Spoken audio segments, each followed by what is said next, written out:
성도의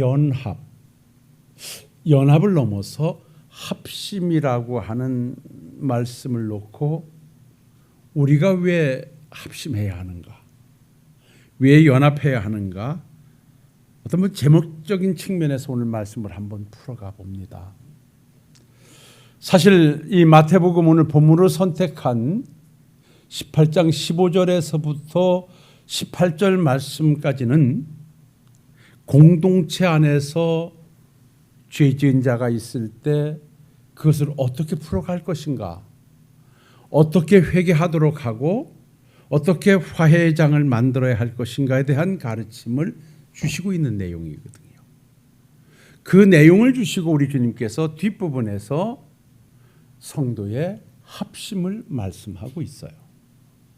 그래서 이 말씀을 조금 보면 이 신앙의 공동체 안에 사람들이 모인 곳이라 완전치 않기 때문에 시험에 들 수도 있고 실수할 수도 있고 죄에 빠질 수도 있다는 것이죠. 이럴 때 교회는 어떻게 그 문제를 해결해 가야 되는가라고 하는 것을 단계적으로 말씀하고 있는데 15절 말씀에는 그 사람과 1대1로 대면해서 상황을 살펴봐라.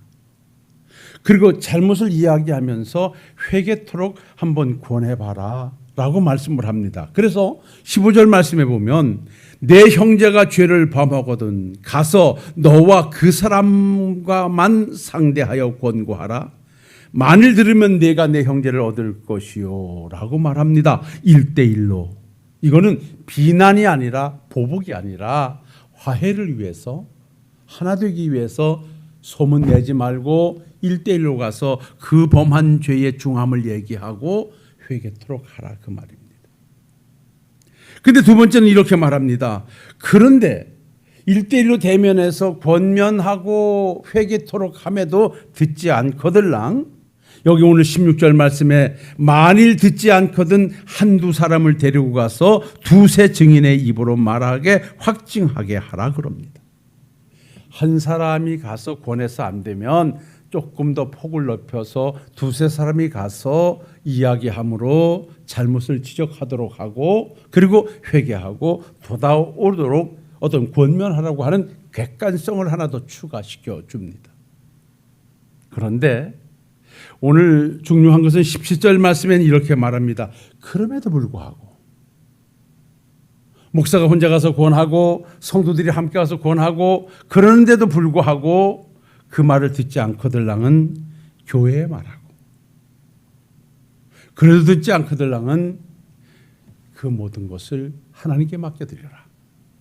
여기 오늘 말씀에는 이렇게 말합니다.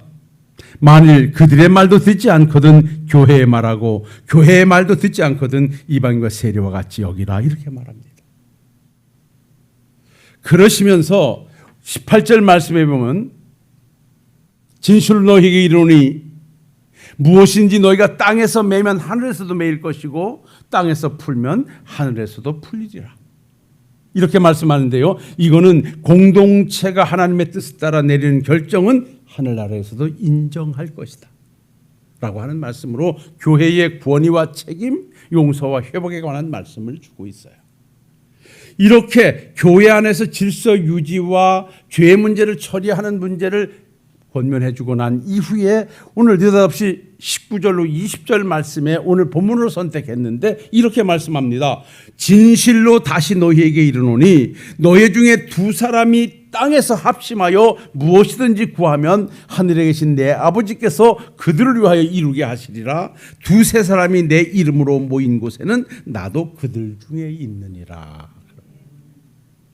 합심하는 곳에, 마음을 모은 곳에, 여기 합심이라고 하는 이 말은 의견의 일치를 뛰어넘어서 마음과 뜻과 목적으로 하나 된 곳에 우리 주님은 그들의 요구를 들어주시고 우리 주님은 그곳에 함께 하시겠다라고 말씀합니다.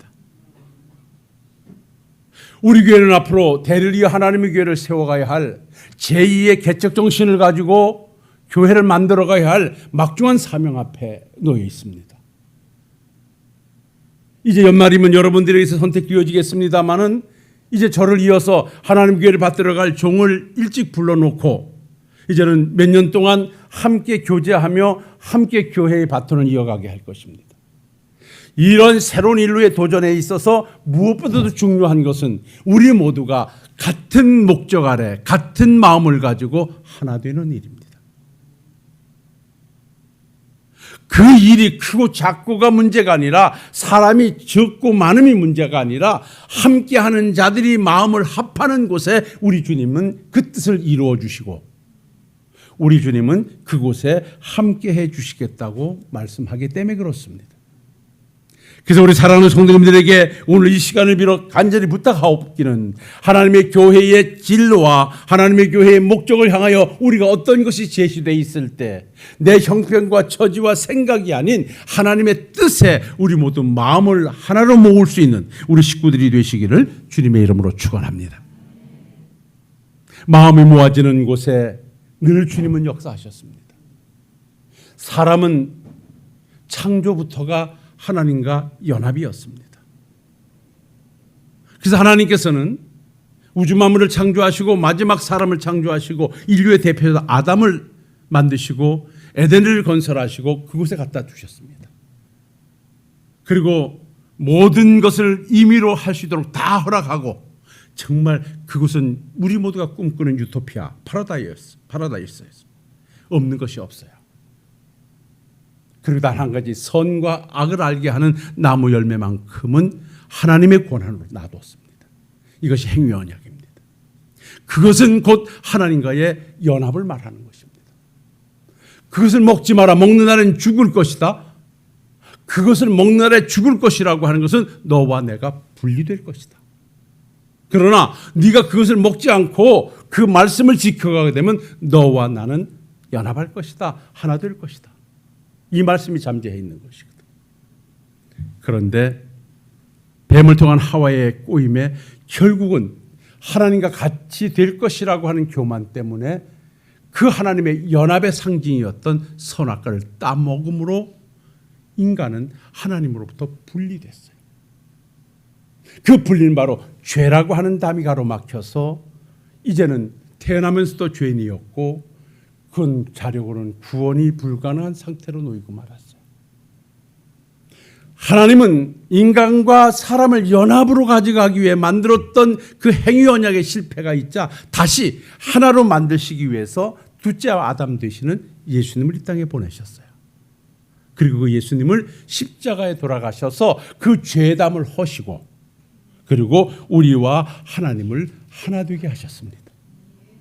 그것이 오늘 말씀합니다. 예배소서 2장 16절 19절에 또 십자가로 이 둘을 한 몸으로 하나님과 화목하게 하려 하십니다. 원수된 것을 십자가로 소멸하시고 또 오셔서 먼데 있는 너희를 평안을 전하시고 가까이 있는 자에게 평안을 전하셨으니 이런 말미암아 우리 둘이 한 성령 안에서 아버지께 나아감을 얻게 하려 하십니다. 그러므로 이제부터는 너희는 외인도 아니요 나그네도 아니요 오직 성도들과 동일한 시민이요 하나님의 권속이라. 하나님과 원연합을 깨버린 아담의 범죄가 예수님의 십자가의 죽음으로 다시 하나님과 하나 되게 하심으로 말미암아 우리는 외인도 아니고 이제는 하나님의 권속이요 천국의 시민이 된 줄로 믿습니다. 그래서 지금은 우리가 주님과 연합된 삶을 살고 있기에 우리는 구원을 노래하고 천국을 노래하고 오늘도 영생을 노래하며 함께 가고 있는 줄로 믿습니다. 이게 바로 연합입니다. 이게 바로 합심입니다. 그래서 우리 주님께서는 오셔서 줄기차게 제자들에게 당부하셨던 것이 내가 아버지와 하나 되어 주의 뜻을 이루었던 것처럼 너희들도 하나 되달라고. 마지막 유언처럼 기도하시고 떠나시기에 앞서서도 주님의 기도는 줄기차게 내가 아버지와 하나 돼서 주의 역사를 이루은 것 같이 너희들도 하나 되어 하나님의 뜻을 이루어 가라고 당부했습니다. 그 말씀이 요한복음 17장 21절로 22절에 있습니다. 여러분이 여기 나와 있는지 모르겠습니다만은 아버지와 아버지께서 내 안에 내가 아버지 안에 있는 것 같이 그들도 다 하나가 되어 우리 안에 있게 하사 세상으로 아버지께서 나를 보내신 것을 믿게 하옵소서. 내게 주신 영광을 내가 그들에게 주었사오니 이는 우리가 하나 된 것 같이 그들도 하나 되게 하려 함이니이다. 하나님과 예수님이 하나 되어 구속의 역사를 이루었듯이, 그래서 자녀된 우리들 역시 하나 되어서 그 뜻을 이루어가고 이 땅에 하나님의 뜻을 펼치며 하나님의 나라를 건설해 가야 할 막중한 사명을 우리에게 부여하고 계신 것입니다. 사랑하는 성도 여러분들이여, 다시 한번 여러분들에게 당부하고 부탁드리고 싶은 것은 하나님의 일에 하나 되어 주시기를 부탁합니다. 교회가 지향하는 지향점에 하나가 되어 주시기를 주의 이름으로 축원합니다. 그럴 때 그곳에 하나님의 은혜의 자리는 우리에게 행복을 노래하게 할 것이고 우리의 소망 중에 바라던 것을 현실에 맞아들이게 할 것입니다. 자, 그러면 이 합심이라고 하는 곳에 우리 주님이 함께하고 계심, 즉 성도의 함께하심에 함께하시는 주님이라는 사실을 우리는 첫 번째 대지에 놓고 한번 말씀을 살펴봐야 되겠어요. 오늘 19절 말씀에 진실로 다시 너희에게 이르노니 너희 중에 두 사람이 땅에서 합심하여 무엇이든지 구하면 하늘에 계신 내 아버지께서 그들을 위하여 이루게 하시리라. 여기 합심하다, 순포네오, 어울린다, 일치한다, 조합된다, 합의한다, 이런 뜻이에요. 마치 합주곡을 하나로 만들어내는 사중주의 아름다운 목소리를 만들어내듯 그렇게 연합하는 곳에 주의 영광은 임하게 되어 있다는 것입니다. 그러니까 우리가 오늘도 합심이란 말씀 속에 전제할 것은 성도가 하나님의 뜻을 성취하기 위해서, 하나님의 목적에 도달하기 위해서, 그래서 마음을 모으는 곳에 우리 주님은 함께 해주신다는 것입니다. 여러분, 하나님이 함께 해주신다는 것이 얼마나 큰 은혜인 줄 믿습니까? 나와 함께 해주시는 하나님은 전능하신 하나님이십니다. 우주 만물을 말씀으로 창조하신 능력의 하나님이십니다. 그 하나님이 합심하는 우리와 함께 하실 때 우리 교회는 어떠한 난관도, 어떠한 어려움도, 어떠한 신앙의 허들도 충분히 이겨내고 넘어가고 승리의 역사를 써가게 하실 줄로 믿습니다. 우리는 성도의 연합에 하나님이 함께 하신다는 사실을 전제하고, 우리가 왜 힘써 합심해야 되는가? 왜 힘써 우리의 모든 뜻을 내려놓고 하나님의 뜻에 하나 되어야 하는가? 다른 데 있지 않습니다. 하나님의 교회의 부흥과 하나님의 교회의 아름다움을 위하여 우리가 마음을 모을 때 그 자리에는 우리로 말미암아 만들어가는 것이 아니라 하나님께서 함께 해주심으로 우리의 뜻을 성취해 주신다는 것입니다. 그러니 하나님이 함께하는 곳은 바로 그 자리가 형통한 자리라고 이미 먼저 가신 신앙의 선년들을 통해서 잘 알고 있습니다. 요셉이라는 삶을 통해서 우리는 누차 말씀을 상고하지 않습니까? 그의 파란만장한 삶의 여정, 사랑받던 아들에서 미움받는 동생으로, 팔려가는 종의 모습에서 모함받는 죄인으로 그의 삶은 누가 봐도 넉넉하다 말하지 못할 것입니다. 그런데 그의 삶에 하나같이 따라다니는 수식어가 하나 있습니다. 하나님이 함께 하심으로 형통함을 보았더라. 종애라고 하는 비천한 삶의 현장에도, 죄인이라고 하는 막막한 현장에도 능력이 하나님이 함께 하시니 형통했더라. 우리는 종이라는 현실을 보고 낙심합니다. 죄인이라고 하는 감옥을 보고 우리는 절망합니다. 끝났다 말합니다. 흐트러집니다. 포기합니다. 그러나 비록 있는 곳이 종의 자리를 할지라도, 있는 곳이 절망의 감옥의 자리를 할지라도 하나님과 연합되어져 있는 그곳은 바로 그 자리가 형통의 자리라는 사실, 하나님이 함께하는 그 자리는 능력의 자리라는 사실을 우리는 요셉의 삶의 여정을 통해서 확실하게 취득하시기를 주의 이름으로 축원합니다. 그러니 그는 종도 그런 어려움이 아니었습니다. 옥살이도 그에게는 지옥이 아니었습니다. 형통한 곳이었습니다. 형통이란 말이 뭐죠? 여러 말로 성경에는 기록하지요. 통과하는 것도 형통입니다. 안전하게 지켜지는 것도 형통입니다. 평안한 것도 형통입니다. 통과하는 것도 형통입니다. 번영하는 것도 형통입니다. 우리가 해야 할 여러 가지 우리가 바라는 바람이 있지 않습니까? 우리 가정이 잘 되기를 바라는 것도 형통함에 속합니다. 우리 가정이 안정하게 가는 것도 형통입니다. 우리 가정이 평안하게 가는 것도 형통입니다. 그러기 위해서는 하나님과의 연합이 우리에게 필요하다는 것입니다.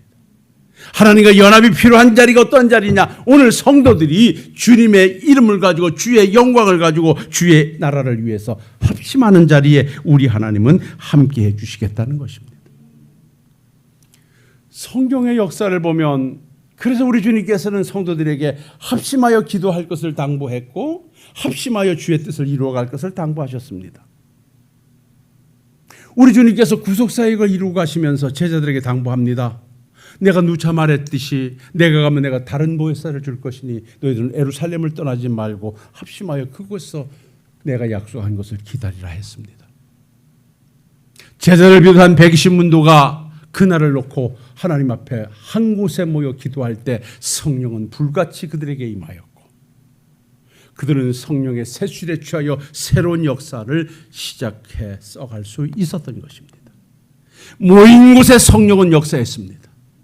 성령 충만받았던 그들이 나가 복음을 외치며 하나님의 나라를 전파할 때 하나님의 역사는 그 현장에 함께 하셔서 하루에 3,000명, 5,000명씩 회개하고 돌아오는 놀라운 초자연적인 능력으로 예루살렘 교회는 부흥의 역사를 가져왔는데 그때 모여든 성도는 마음을 같이하여 모이를 힘쓰고 마음을 같이하여 기도하고 마음을 합해해서 나누는 삶을 살았더니 하나님께서 그 자리에서 날마다 함께 하심으로 구원받는 백성의 수를 더해 가고 있었다고 성경은 말씀합니다. 성경이 말씀하듯 우리가 주의 나라를 위해서 하나님의 나라의 건설을 위해서 주의 뜻을 실현하기 위해서 우리가 함께하는 합심하는 자리에 우리 하나님은 역사하실 것이니 우리 모두가 앞으로 하나님의 교회를 새롭게 건설해 가기 위해서 모두가 마음을 모아서 작은 내 정성이라도 작은 내 힘이라도 함께 보태갈 수 있는 우리 식구들이 되시기를 주님의 이름으로 축원합니다.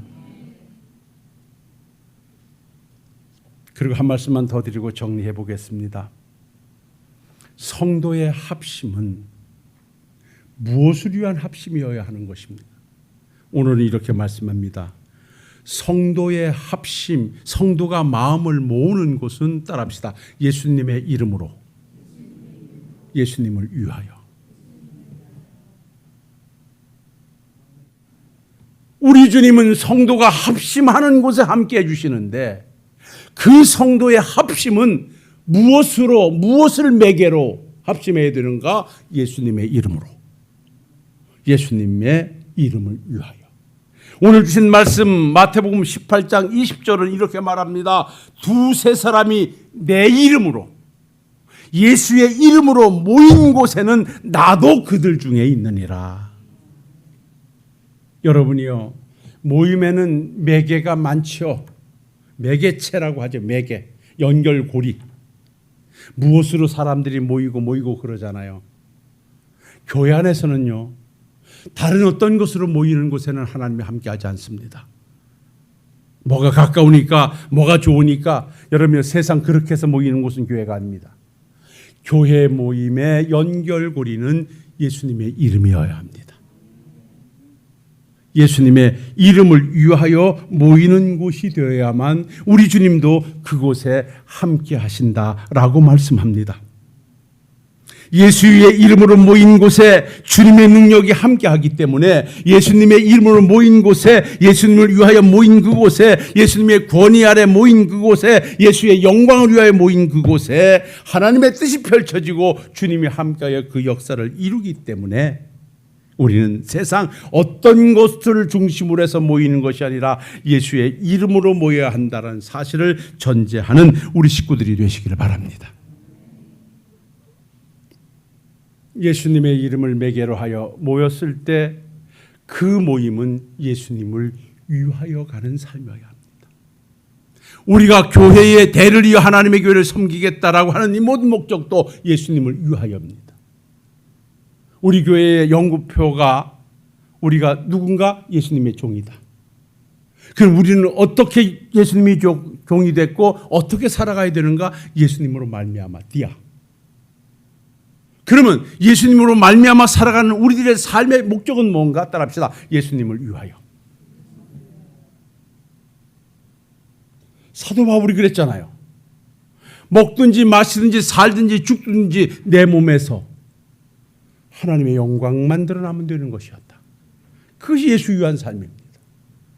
그는 죽음을 앞두고 예루살렘으로 올라가면서 그가 외친 한마디는 다른 거 없습니다. 나의 간절한 기대와 소망을 따라 전과 같이 온전히 담대하여 나는 지금도 이 길을 가는데 내가 그것은 뭘 먹고 살고 죽는 게 문제가 아니라 내 몸에서 그리스도가 존귀히 되게 하는 것 외에는 없다는 것입니다. 먹고 마시고 살고 죽고 하는 모든 것이 그에게는 예수님이 존귀하게 되는 것, 예수님의 영광을 드러내는 것, 예수님의 이름을 위하여 하는 것이었다는 것입니다. 사랑하는 신월동교회 성도 여러분들이요, 지금까지 우리 식구들이 그렇게 살아오셨습니다. 저는 그렇게 자부합니다. 그렇게 살아오신 여러분들이 계셔서 오늘의 우리 신월동교회는 존속할 수 있었고 또 앞으로도 진력해 갈 힘을 비축하고 있는지도 모르겠습니다. 그러나 여러분들이 지금까지 달려온 길이 섬김의 방향이었고 길이었다면 이렇게 새롭게 우리가 다시 한번 도약을 시작하려고 하는 시점에서는 우리가 더 멋진 방향을 설정하기 위해서 성도의 연합은 절대 필요합니다. 사람이 많고 적음을 말하지 않습니다. 여기 두세 사람 아주 작은 수의 연합입니다. 하나는 연합이 아닙니다. 두 사람부터 연합이 시작됩니다. 우리 주님은 말씀합니다. 10사람, 20사람이 모인 곳에 함께 하겠다 하지 않습니다. 두세 사람이. 비록 작은 숫자라 할지라도 그 사람들이 주님의 이름을 위하여 주의 일을 위하여 모인 그곳에 우리 주님은 함께 하시겠다. 이 말씀을 오늘도 가슴에 새기시고요. 앞으로 하나님의 놀라운 일에 우리 모두 다 마음을 모아주시기를 주의 이름으로 축원합니다. 11월 29일 날 어린이 천국잔치를 위해서 기도해 주시는 것 고맙습니다. 그날 여러분들이 시간 있으면 다 나오십시다. 애들이 없으면 우리라도 나와가지고 우리는 아래서 뭘 먹고 그러면 되잖아요. 모이는 곳에 하나님은 역사합니다. 예? 지난주일 오후에 오성숙 사모님을 위해서 우리가 열심히 합심하여 기도해 주신 것 하나님이 들으실 줄로 믿습니다. 오늘 제가 여러분들에게 봉투를 하나씩 내어드렸죠. 빈 봉투도 좋습니다. 그 우리 교회를 늘 그렇게 마음에 두었던 사모님이 생사의 기로에 있습니다. 여러분요, 작은 기도의 제목이라도 그냥 예배 시간을 하나 좀 적어주십시오. 우리 사모님의 건강이 은혜 안에서 회복되거나 지속돼서 그가 원하는 하나님의 일을 좀 더 할 수 있게 해주옵소서. 그렇게 전달하고 싶어서 제가 여러분들에게 기도의 내용을 좀 써달라 그랬는데 난 생각이 짧아가지고 광고 시간에 하면 될 줄 알았는데 이미 광고 시간 헌금이 끝났어 보니까. 그래서 제가 지금 말씀을 드립니다. 우리가 이렇게 작은 마음이라도 모일 때 그곳은 주님이 함께 할 것이고 주님의 힘은 그에게 새로운 힘을 부여할 것입니다. 우리 교회가 앞으로 그렇게 마음을 모으는 곳에 하나님이 함께 하신다는 것을 오늘도 가슴에 두신다면 여러분이요, 내 형편과 처지를 내세우지 말고 하나님의 일이라는 하나님의 목적이라는 전제 아래서 하나 되기를 힘써 가시는 우리 식구들이 되시기를 주의 이름으로 축원합니다.